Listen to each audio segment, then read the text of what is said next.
Sa oras po ito, ang ating pong tema ngayon, yung may bahagi ang Diyos sa ating trabaho. Amen po ba?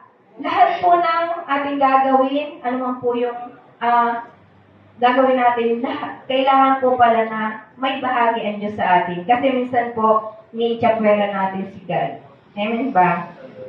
Yan, pakisabi po sa katabi niyo, good morning. Para sa Panginoon. Yan, kailangan po, sabi nga po ni God, kailangan po may ngiti tayo lagi sa ating puso, sa ating mga labi. Yan. Sino po dito yung mga may trabaho at magkakatrabaho pa? Yan. Di ba po, napakasaya or ito po, hindi magiging kompleto ang ating dito sa libutan kung walang trabaho. Kasi yan nga po yung binigay ng Panginoon sa atin. Pero dapat po lagi tayo may bahagi si Lord sa ating buhay. Yan. Ito po yung sa verse po ng awit 75 verse 7. Yan. Ito po yung binigay ng Lord na mensahe para sa atin. Sabi po dito, tanging sa Diyos lamang ang siyang hahatol o sa mapapahamak o sa magtatagumpay. Yan. Si Lord lang po ang may karapatang humatol at siya din po ang may karapatang para tayo ay magtagumpay. Amen po ba? Amen. Yan. Para po sa oras na ito, may isa pong video lang na ako na ipapakita sa inyo. Sa video po na ito, meron pong aral dito tayo na matutunan na nangyayari sa ngayon. Yan, hindi man po natin aminin, pero nangyayari ito po sa ngayon. Sa video po na ito, mayroon po tayong mapupulot na aral. Yan. Ang nais po ni God, mas maraming aral tayong matututunan. Mas marami tayong maiisip na ito yung way talaga na nangyayari na hindi natin napapansin. Yan. Tungkol po ito sa trabaho.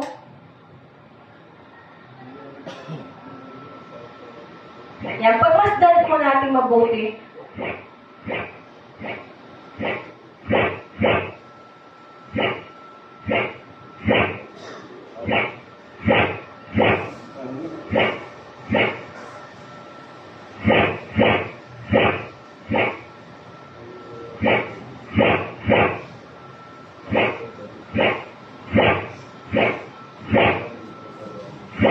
Yan, nangyayari po yan sa atin ngayon.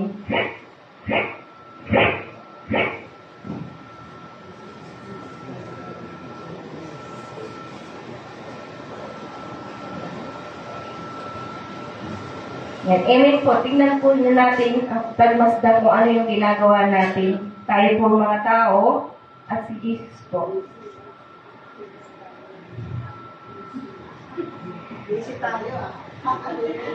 Yan, amen. Di ba? Napatawa tayo kasi nangyayari po talaga yan. Maraming matatamaan. Pero sabi nga po, kailangan nating matamaan para magising tayo, di ba po? Kapag natutulog tayo. Yan. Yan. Sa isa pong video yan, makikita po natin at mapapagnilayan natin kung ano po yung nangyayari sa atin sa ngayon. Yan. Sino po dito ang lagi nang napopromote sa trabaho? Yan. Amen po ba? Yung napopromote sa trabaho. Ang ganda po, di ba? Kasi yung sabi ng Diyos, may bahagi ang Diyos sa ating trabaho. Yan. Yung po mga napopromote dito sa trabaho. Yan, yung malaking sweldo o nag-i-increase pa. O di ba po, happy. Yan. May bahagi po dyan ng Diyos.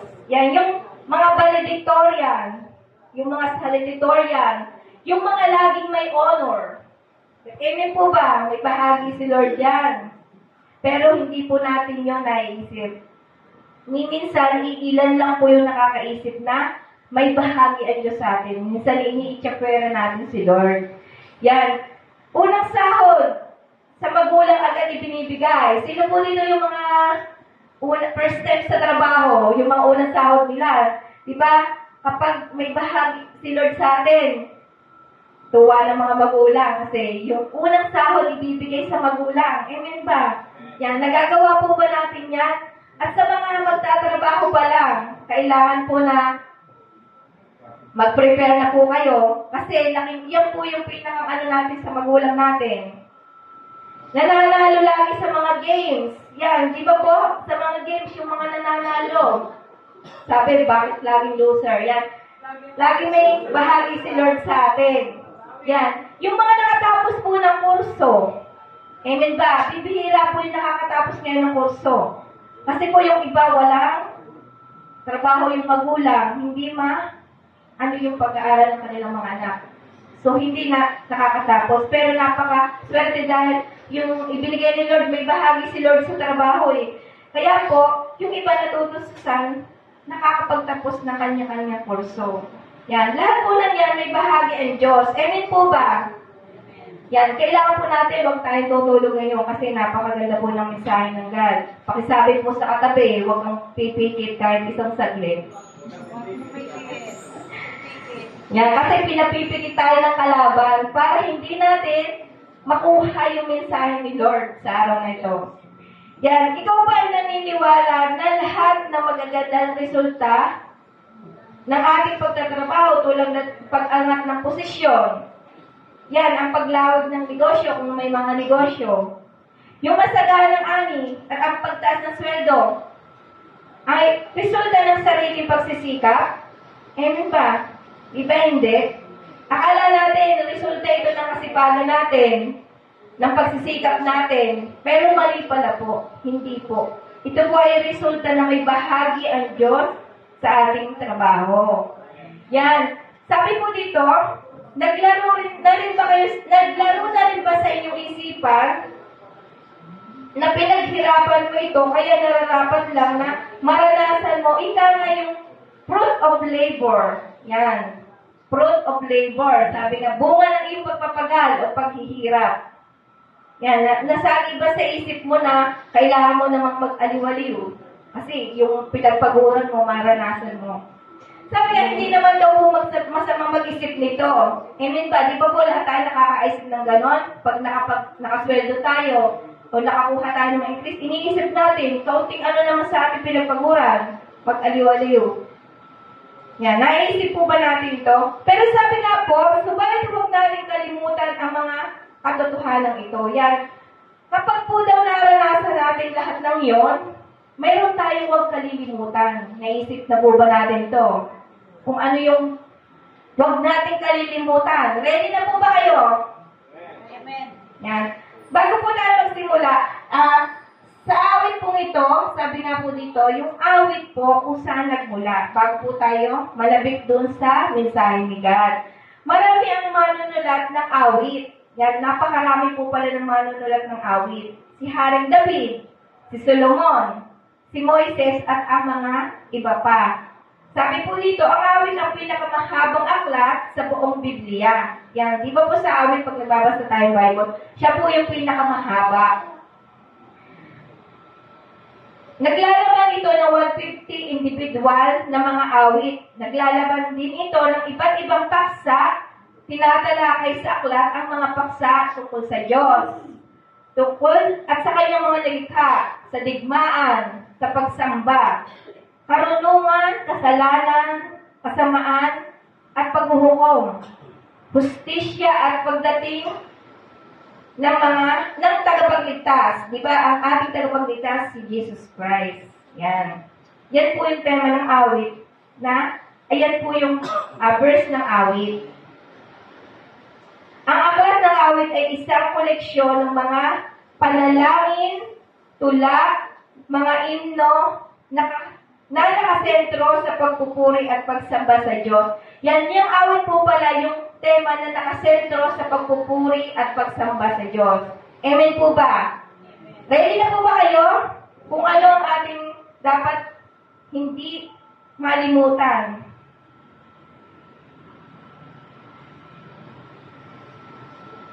Ang una po, sabi po dito ng Lord, yan, may bahagi ang Diyos sa ating trabaho. Una po, kailangan hindi po natin malimutan na ang Diyos ang nagbigay ng ating kaalaman at kakayahan.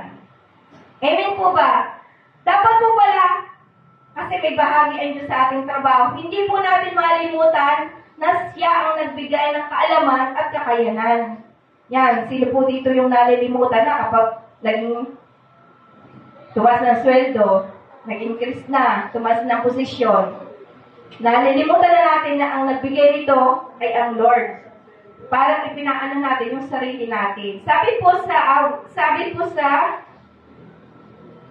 Exodus 36 verse 1,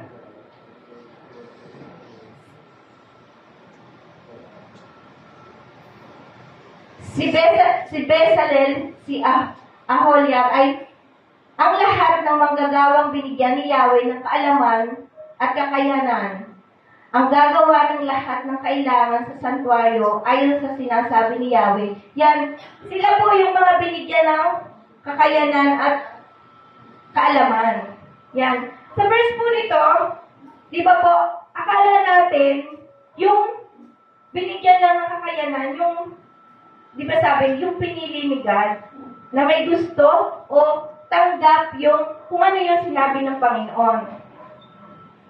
Maliwanag na ang Diyos sa bawat isa sa atin ng kakaiba, kakayanan at kaalaman ayon sa kanyang kalooban. Yan sila na nagbigay ng lahat ng kaalaman at kakayanan natin. Amen po ba?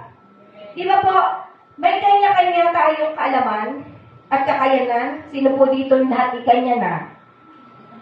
Sino po nagsasabi dito na lahat ay alam na niya? Hindi po.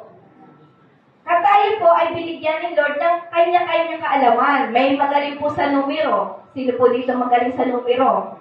Kapag sinabi lang na pag numero, alam na nila yan. Yan, may kanya-kanya po tayong kaalaman. Mayroon naman din kaalaman, marunong sa music. Sino magaling dito sa music? Yan, sino po part na yan?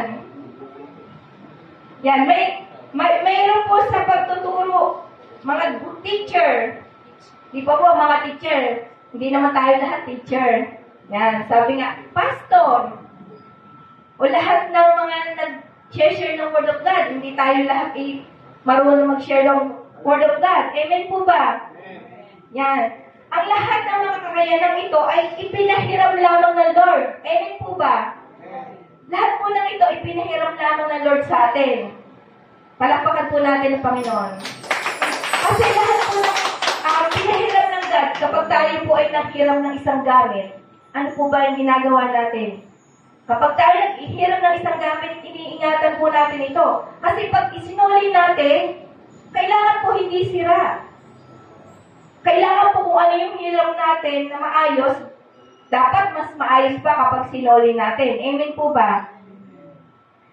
Yan. Ang sabi po dito, pinahiram po ito ng Diyos sa iyo at sa akin. Sa iyo at sa akin. Hindi lang po sa iyo, hindi lang din sa akin. Sa atin pong lahat. Ito po yung pinahiram, ang layunin po ng Panginoon, pinahiram ito sa atin. Dahil po sa layunin niya sa ating buhay. Yan, may layunin ang Panginoon sa ating buhay, kaya ay pinahiram ito sa atin. Hindi po ito patungkol sa kung sino mas mahusay. Amen po ba? Kapag tayo po ay binigyan ng Lord ng kanya-kanyang kakayahan, hindi po ibig sabihin na sino yung pinakamahusay, sino yung pinakamagaling. Hindi po yung pinag-uusapan pala yung gano'n. Kapag tayo binigyan ng kakayanan, halimbawa pang isang tao, binigyan ng kakayanan na mas mahina ka doon. Dito naman, mas magaling ka. Diba, amen ba? Marami nagbabaser. Amen po ba? Lalo na sa trabaho. May magaling sa numero, may hindi. Pero basher natin yung hindi magaling sa numero. Iba ang binigay ng Lord na kakayanan sa Kanya. Kaya hindi natin dapat na husgahan yung ating mga kasamahan sa trabaho. Amen po ba? May kakayanan sa numero, may kakayanan sa magaling mag-English. Ikaw hindi ka magaling mag-English, pero nakakaunawa ka ng English. Amen po ba? Hindi lahat tayo magaling mag-English. Amen po ba? Diba? Hindi rin naman lahat tayo magaling magturo. Yan po yung mga kakayanan na ibinigay ni Lord sa iyo at sa akin. Yan, hindi po dito pinag-uusapan, sabi ng Lord, kung sino yung mahusay. Kundi, yung simpleng pagtanggap sa katotohanan na iba't ibang mga kaalaman at kakayanan na ipinahiram ng Diyos sa iyo at sa akin. Amen po ba? Nakaka-relate po ba tayo sa unang message ni God sa atin? Yan.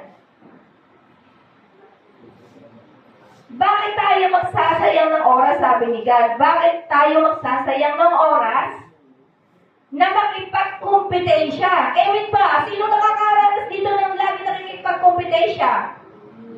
Sinong maganda? Sinong pangit? Sinong magaling? Sinong walang alam? Umahina? Sinong masipag? Sinong tamad? Hindi tayo inano ng Lord na lahat ay, sabi nga ng iba, ay bobo. Tamad lang. Kaya tayo naging walang alam. Tamad lang. Hindi natin matanggap kung ano yung ibinigay na maganda ng ating mga magulang. At ganoon din lalo na sa Panginoon. Binigyan na tayo ng Lord ng lahat. Binigay na yung Bible. Binigay na mga pastor. Binigay na yung mga adult na mag-share, magtuturo, mga mentor. Pero anong ginagawa natin? Tamad lang. At hindi sumusunod. Yan yung dapat na huwag natin kalimutan na binigyan tayo ng kalamang kakayanan na pinahiram lang sa atin. Huwag natin sayangin. Huwag natin sayangin ang oras natin sa pagkompetensya. Yan, napupulot ako. Yan, amen po ba? Nakaka-relate po ba tayo? Kailangan po lagi tayo may aral bawat araw. Hindi lang po araw ng Sunday, ha? Kasi bawat magbabasa tayo ng Bible, may aral tayong napupulot. Ako din po na nandito sa unahan. Minsan, sa akin, sineshare, ako po'y natututo. Hindi lang po yung nandito ako dahil ako'y may alam. Hindi po, no. Hindi po. Kasi ako po ay inano lang ng Lord dito. Si Lord po ang nag-ano sa akin ng mensahe na para i-share sa bawat isa. Yan. Kailangan po tayo talaga ay may natututunan. Hindi lang po sa school. Yan. Amen po ba? Sa una pong mensahe ni Lord, sa number 1 na to, kailangan mayroon po tayo natutunan. Mas marami. Yan, para may alam sa Lord. Yan. Hindi po tayo kumpetensya dito, ha? Sabi ng Lord. Yan. Yan po yung una na kailangan po natin na sabi ng Lord, ako ang nagbigay sa inyo ng kaalaman, ako rin ang nagbigay ng kakayanan ninyo. Yung wala sa sarili nating kakayanan. Amen po ba? Agree po ba kayo doon? Yan. At dadako na po tayo sa number 2. Sabi po dito, ang Diyos ang nagbigay sa atin ng tagumpay. Amen ba? Sino nagtagumpay dito dahil sa sarili ng kakayanan? Di ba wala? Si Lord pa rin daw po. Huwag po natin daw kalilimutan na si Lord ang nagbigay pa rin ng tagumpay. Lahat ng nakakamit natin ngayon. Siya din ang nagbigay ng ano yun? Tagumpay at pagkatalo. Yan sabi po sa Genesis 39, verse 2 hanggang 5. Ayun din. Sabi po dito, sa buong panahon ng paglilingkod ni Jose sa bahay ni Potiphar, ay pinatnubayan siya ni Yahweh. Ano mang kanyang gawin ay nagtatagumpay. Napansin ni Potiphar na tinutulungan ni Yahweh si Jose. Kaya ginawa niya itong katiwala sa bahay at sa lahat niyang ari-arian. Mula noon, dahil kay Jose ay pinagpala ni Yahweh ang buong sambayanan ni Potiphar, pati ang kanyang mga bukirin. Amen ba? Sa kwento mo ito, siguro po yung mga nakakabasa na ng kwento ni Potiphar ni Jose. Yan. Napakaganda po nito dahil si Jose tinukso ng asawa ni Potiphar, di ba? Tinukso siya pero hindi siya natukso. Yan. Sabi nga dito, kapag tayo ay pinapatubayan ni Yahweh at mabuti ang ating gawa, ano man tukso yung ating tuksoin man tayo, hindi tayo matitinag, magtatagumpay tayo. Amen ba? Sino dito yung naharap na pero nabigo? Ibig sabihin, nabigo tayo, may kulang. Na hindi tayo nagtiwala kay Lord at natukso tayo. Hindi lang sa pera natutukso, hindi lang sa kung anong bagay, kundi yung mga gawaing masama. Yung pagsasalita sa gawa at kung anong ating iniisip.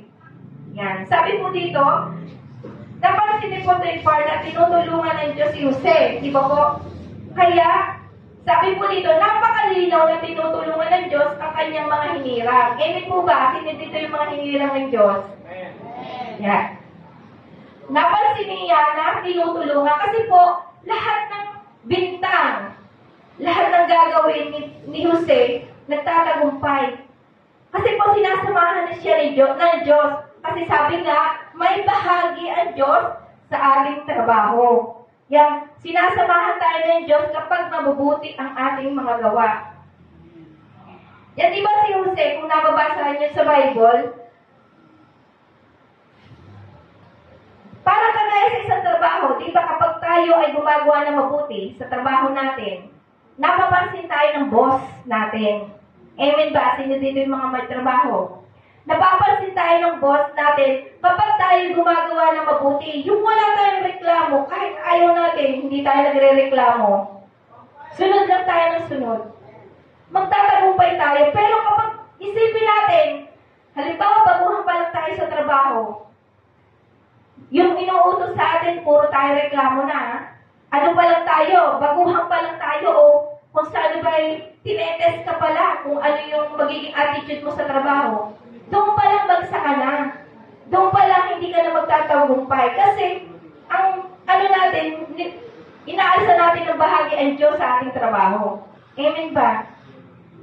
Yan. Si Lord, sabi ng Panginoon, ako ang magbibigay ng tagumpay kapag tayo ay sumunod sa Kanya at kapag tayo ay mabubuti ang ating mga ginagawa. Pansinin nyo kapag hindi mabuti ang ating ginagawa sa ating mga trabaho. Hindi tayo nag-i-increase. Yan. Kasi, akala natin ang boss natin na nagbibigay ng sweldo o increase. Hindi po. Siya po. Ang Lord po nagbibigay. Ginamit lang niya ang ating mga boss upang siya yung magbigay sa atin. Pero hindi natin yung naiisip. Amen ba? Sino dito yung naiisip yun? Sa dito mga tao, iilan lang yung nakakaisip nun. Kasi busy tayo. Sabi nga yung larawan kanina, busy tayo sa ating mga gawain. Anong ginagawa ni Lord? Hinihintay. Tinatawag tayo. Tinatawag tayo, mga anak. Pansinin mo naman ako. Pero sabi niya, wait Lord, may gagawin ako. Wait Lord, may busy ako. Wait Lord, kailangan unahin ko muna yung aking mga gawain dito. Pero hindi natin alam, si Lord ay may bahagi sa ating trabaho. Ano man yung busy natin, pero meron tayong time sa Kanya. Kailan tayo nagkaka-time sa Panginoon? Kulbin mo ang iyong katabi, huwag matutulog. Yan, kailan tayo nagkakaroon ng time sa Panginoon? Di ba kapag tayo nabigo, naluha na tayo, di ba? Doon lang tayo nagkaka-time sa Panginoon. Sa kabisihan natin sa trabaho, kapag may nangyari, may nagkamali tayo doon, saka natin papansinin si Lord. Amen ba? Sino natatamaan? Yan. Kailangan pala natin, kahit tayo nagtatrabaho, isipin natin lagi, nangyayari ba ito sa inyo bago kayo magtrabaho? Magpe-pray muna kayo. Bago ka pumasok doon sa work mo, ipag-pray mo, akala ng iba, tinataas mo lang yung kamay mo at nakapikit ka lang, pero hindi nila alam nag-pray ka. At sabi nga, sino kaya ang nakakagawa sa mga lahat na nagtatrabaho sa isang company? Sino nakakagawa ng ganung bagay? Amen ba?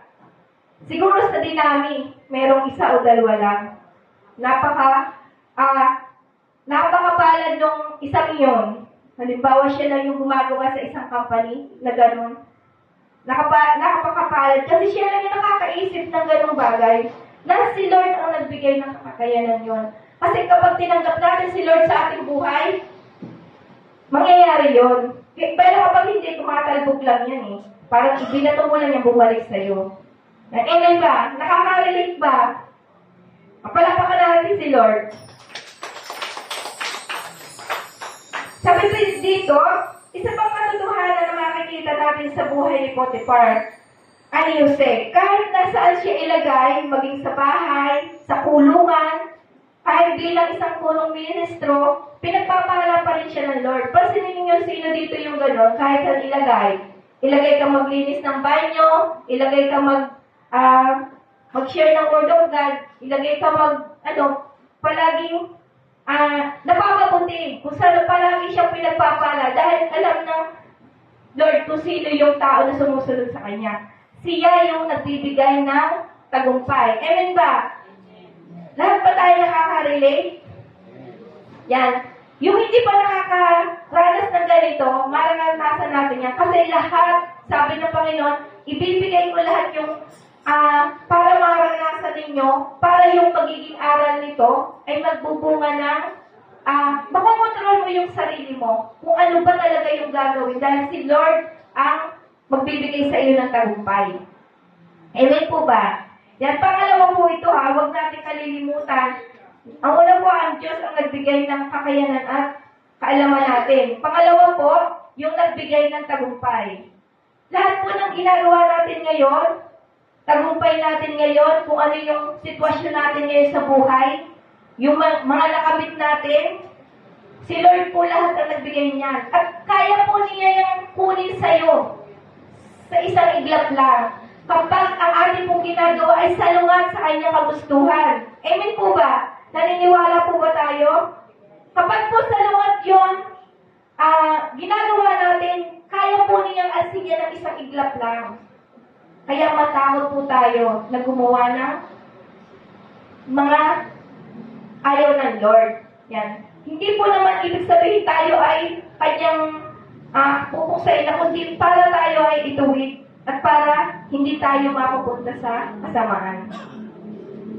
Yan. Ang pangatlo po, kaya nga po sabi dito, huwag kalilimutan na ikaw ay pagpapala sa iyong workplace. Sino po dito yung pagpapala sa kanyang workplace? Mas maganda po ang sinasabi ng mga tao na kapag ikaw ay nasa workplace, kailangan po pagpapala ka. Hindi sasabihin ng tao, ay, ano ka, yung sumpa ka. Di ba ang hirap sabihin ng na sumpa ka, umalas ka? Sino po nakakaranas ng ganan? Nasabihan ka ng sumpa ka, umalas ka. Di ba ang sakit? Masakit pag sinabi ganun.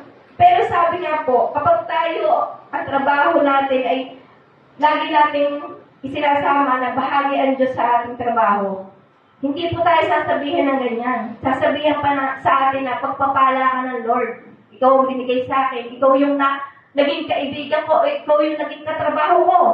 Kasi po, hindi lahat ng kasama mo sa trabaho ay gusto ka.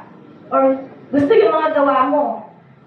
Unang-una po sa trabaho, nadyan yung inggitan, nadyan yung paligsahan, nadyan yung selos, lahat po nadiyan nilagay.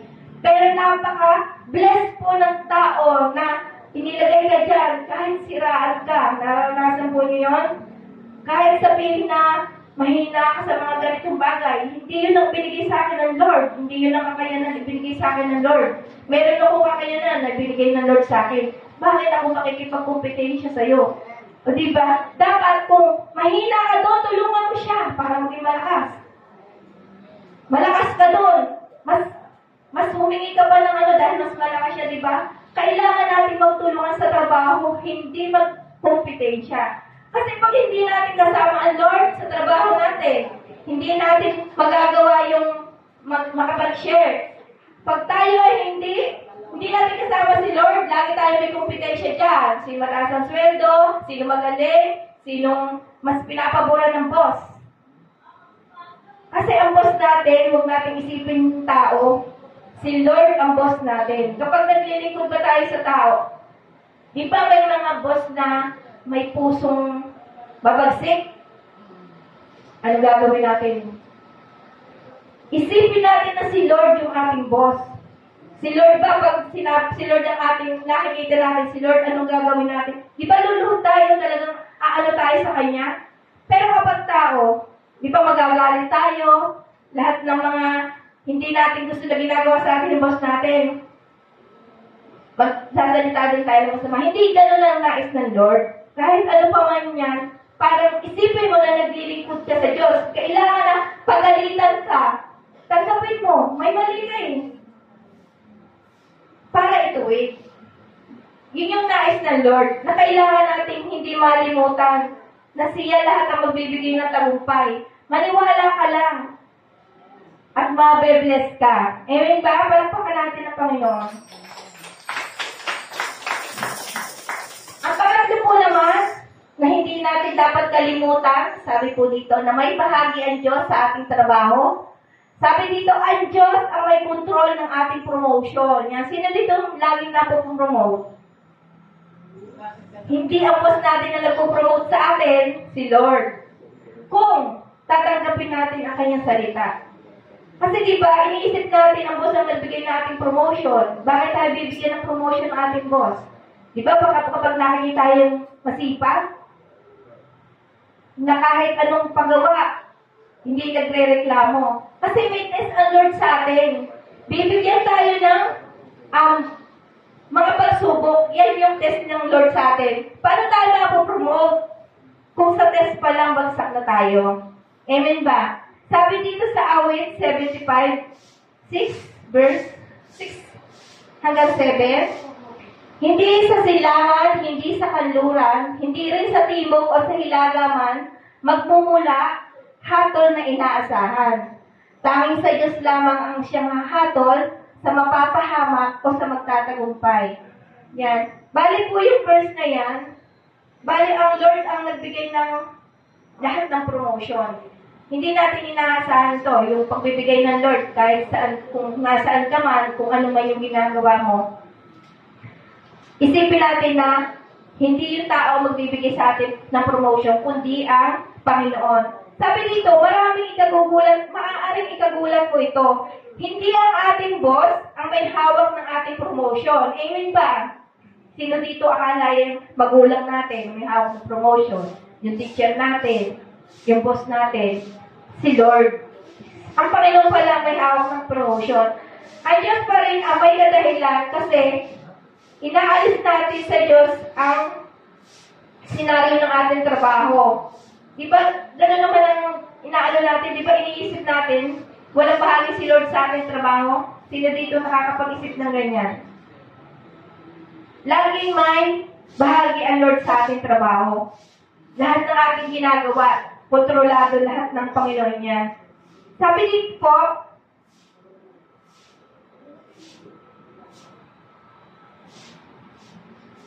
nagpapagod siya tayo sa boss natin. Di ba kapag tayo ay nasa trabaho, nagpapagod siya tayo sa boss natin? Yung, sino dito yung apel? Yung, sabi nga ng iba, CIP, SIP. Yan, kalimitan kasi gano'n lang, naano lang sa trabaho natin, sinong nakaka-relate yung ganyan, SIP. Yan, subalit kung isa sa isip at isa sa buhay natin, ang katotohanan, ang Diyos pa rin ang may kontrol ng ating promotion. Hindi tayo mababalisa. Siyempre, kapag ang Diyos ang may kontrol ng ating promotion, hindi tayo mababalisa. Amen ba? Sino nababalisa dyan? Hindi mapopromote. Hindi mag-iingkas ang sweldo. Huwag tayo mabalisa kasi si Lord ang may control niyan eh. Hindi yung mga boss natin. I-pray lang natin yan. Kasi hindi naman lahat ng promotion matatanggap natin. Yun lang ibinigay sa atin. Sabi niya, may kanya-kanya tayo.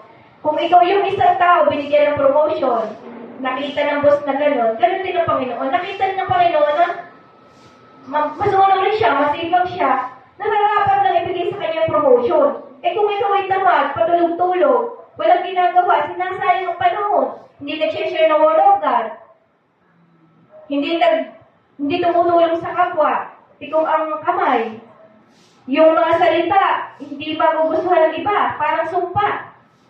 Hindi mabe-bless yung makakausap. Di ba napakaganda ng Lord sa atin? Dapat ma-bless yung makakausap mo. Kahit ngayon pa lang, paglabas natin, nasagi ka o nanuhan ka, magiging sumpa yung bibig mo eh. Di ba? Amen ba? Sinong nakakaranas na ganyan? Yung magmakontrol ka dapat, hindi mo makokontrol kasi magiging sumpa yung sasabihin mo. Dapat, sabi ng Lord, hindi ganon. Kailangan tayo yung ma-bless. Mag-bless sa atin yung makakausap natin. Amen ba? Kapag tayo nag-share ng Word of God, di ba na-bless sila? Kasi dala-dala natin yung salita ng Lord eh. Yung kabutihan ng Lord, ipinapaabot natin sa kanila. Kasi hindi pa nila alam. Tayo binigyan ng kakayanan at kaalaman, tayo yung mag-share para sa kanila. Amen po ba? Kaya huwag natin kalilimutan na ang Diyos ang may kontrol ng ating promotion. Hindi tayo makikipag-unahan para makuha ang pabor ng ating boss. Sino nakakaranas ng ganyan? Hindi tayo makikipag-unahan na para lang makuha yung pabor ng boss, gagawa na tayo ng masama. Amen ba? Sino nakakaranas ng ganyan? Sisiraan mo yung iyong katrabaho para lang makuha mo yung favor ng boss. Hindi yan ang nais ng Lord. Nakikita tayo ng Diyos. Eh kung si Lord na nagbibigay ng pabor na yun eh. Sabihin, napaka-unfair. Yan. Amen po ba? Palakpakan natin ang Panginoon. Sabi po dito din, hindi tayo sasama sa chismisan.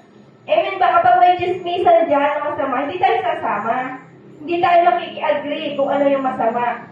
Dapat kontrolin natin yung chismisan yon para hindi dumiretso o mapunta sa pagkakasakitan. Sa opisina, sa school, gano'n na nangyayari. Amen po ba? Ito po ay nangyayari sa panahon ngayon. Hindi lang po sa school o sa opisina, sa bahay. Amen po ba? Nakakarinig po ba ang bawat isa? Sa bahay po ito nagmumula. Hindi lang po sa trabaho natin. Kasi lahat po kahit ano pong ibigay ng Diyos, sa bahay man, sa opisina, sa school, lahat ng ating pupuntahan, kung ano man po yan, bukasyon man o pagsasaya man o pighati. Lahat po ang may kontrol na ang Panginoon. Siya po ang magbibigay lahat ng promotion. Yan po yung huwag nating kalilimutan. Hindi tayo magpapakahirap mapansin para lang ma-promote. Amen po ba? Sino nagaganon? Hindi tayo nagpapakahirap. Kahit maubos pa yung pera natin, magpakahirap tayo para lang makita ng boss natin. Hindi po ganun ang nais ng Lord. Si Lord po, di ba? Si Lord, nagpakababa siya, pero hindi siya pinapansin. Dahil mukhang pulubi siya eh. Ipagbihisin mo i-compare natin si Lord at saka yung mabisting manamit. Sino pipiliin natin? Oh. Di ba ang pipili natin yung magara? Hindi tayo pipili ng pulubi. Pero sabi nga, binigay ng Lord, nagpakaganon ako, baba, para pipili lang siya ng tao makakapansin sa kanya. Amen ba? Madalang lang makakapansin sa Lord. Kasi mukha siyang pulubi. Kailangan po maisip natin yon. Huwag daw natin yon kalilimutan. Sabi nga po dito, may isa pong kwento. Nagtatrabaho sa isang opisina sa gobyerno. Tinanggal ang kanyang boss, ang kanyang pangalan sa listahan ng mga magiging regular. Tinanggal. Ngayon po, kapag tayo yung naging ganon, anong magiging emote-emote natin? Di ba masama agad? Dapat ang gusto ng Lord, hindi daw ganon agad. Sabi po dito, tinanggal ng kanyang boss ang pangalan niya sa listahan ng magiging regular. Dahil hindi niya napirmahan ang isang contract na overpriced. Yan. Ipinanalangin nila na ihanda ang sarili na baka mawala na siya ng trabaho. Yun po ang ipinanalangin niya. Yung ihanda ang sarili na bukas makalawa wala na siya ng trabaho. Kasi wala na sa listahan ng magiging regular eh. Pero sabi nga, napakabuti ng Lord. Kasi siya may control eh. Di ba siya may control ng tagumpay at promotion? Ngayon, nung nalaman po ng kabilang department na natanggal siya, ang pangalan niya, subalit kumilos ang God, nang malaman ng boss sa kabilang department ang nangyari, siya mismo ang naglagay ng pangalan sa kanyang asawa sa listahan ng kanyang department. Amen ba? Naniniwala ba kayo? Di ba ang galing ng Lord? May isang ginamit si Lord sa kabilang department na siya yung maglalagay. At alam niyo ba po, nung inilagay siya, mas mataas pa sa mas nauna. Ibig sabihin, mas maganda pala ang naging resulta nung napaalis siya doon at hindi inilista. May plano pala ang God na dalhin siya sa mas mataas na posisyon. Yan. Kaysa doon sa kaya mas nagkaroon siya ng chance na mas oportunidad na ma-promote sa pinakamataas. Amen ba? Sino naniniwala dyan at gusto ma-promote ng mas mataas? Yan. Di ba mas maganda yung mas maniwala tayo sa Panginoon? Amen ba? Kakaiba ang Panginoon kapag siya ang kumilos. Siya talaga ang may hawak ng ating tagumpay. Naniniwala po ba kayo? Amen ba? Nakakaiba ang Panginoon kapag siya ang humawak at siya ang nag-promote sa atin. Kapag ang tao kasi ang nag-promote sa atin, meron niyang kinikilingan. Amen ba? Hindi aminin. Nangyayari yan. Minsan nadadala lang sa mas malambing or minsan nadadala sa kung ano yung paninirang ginagawa mo. Idinadaw mo yung iba, ikaw itinataas mo sarili mo. Yun ang ayaw ng Panginoon sa atin. Kaya, sa mga narito, nais na huwag daw natin gagawin yan. Yun ang pinakambili ng Panginoon. Kaya huwag ma-stress. Tandaan, ang mga katotohanan ito, na ang Diyos ang nagbigay sa atin ng kanya-kanyang kaalaman, kanya-kanyang tagumpay, at kanya-kanyang promotion. Amen po ba? Kaya huwag na mawala ng pag-asa yung iba, ha? May kanya-kanya tayong kakayanan. Kaya huwag tayong magdadaw ng ibang tao.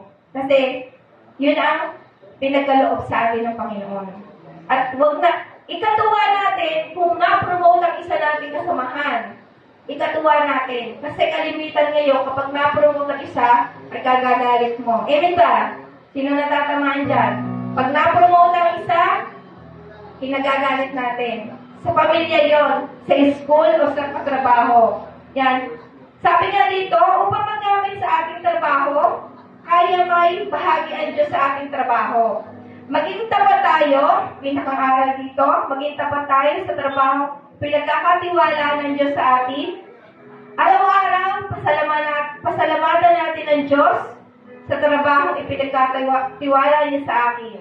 Yan. Lagi nating ipanalangin ang ating mga boss. Amen ba? Ang sabi ng Diyos, lagi natin ipanalangin ang ating mga boss, ang ating mga kasamahan sa trabaho. At ganoon din ang mga pamilya natin, mga kaibigan natin. Ang pinakang lang dito yung panalangin natin, huwag natin isumpa. Amen ba? Palakpakan natin ang Panginoon. Kailangan huwag natin isumpa. Nagkasalaman sila sa atin, tao lang tayo. Nagkasalaman sila sa atin, o tayo man, hindi tayo perfect, nagkasalaman tayo sa kanila, kailangan nating mapatawad ang bawat isa o magpatawad. Yun ang pinakamahalaga dito dahil ayaw ng Lord na magpatuloy tayo sa pagkakasala. Yan. Maging ilaw daw tayo at asin sa ating workplace. Yan. Sino dito yung gusto maging ilaw? Sino dito gusto maging asin? Maging maalat? Yan. Kailangan natin na ang sabi ng Lord, kailangan natin maging ilaw. Ikaw yung tutularan sa mabuti. Kasi po, mas madaling gayanin ang masama. Amen ba? Kaysa paggawa ng mabuti. Mas madaling dumami ang bulok kumpara sa hindi nabubulok. Amen ba? Kapag ang kamatis, sinamahan mo ng isang bulok, mas madaming magiging bulok kumpara sa hindi. Pag hindi naagapan, pero kailangan natin maagapan, sabi nga ng Lord, kailangan natin maagapan na hiwalay ang mga nabubulok sa hindi nabubulok. Yung mga nabubulok, may pag-asa pa yun. Tatanggalin natin yung hindi malalang bulok. At muli, magpapakinabangan pa natin yung. Ganun din ang nais ng Lord sa atin. Kung tayo may nagkasala, hindi naman habang panahon ay tayo magkakasala, di ba? Amen ba? Hindi natin kailangan na itaw yung ating mga kapatid. Kailangan natin iangat sila. Sila yung mga nahuhulog sa umuloy na kailangan natin iahon. Yun ang nais ng Lord sa atin. Na patuloy tayong gumawa ng kabutihan at patuloy nating paniwalaan na ang Lord, si Jesus Christ, ang nagbigay ng lahat ng to. Ang nagbigay ng lahat ng kanya-kanyang kaalaman, kanya-kanyang tagumpay at promotion. Lagi natin isabuhay o sa isip. Huwag natin kalimutan ng Panginoon. Ano man yung narating natin, naging mayaman man tayo. Naging matalino man tayo.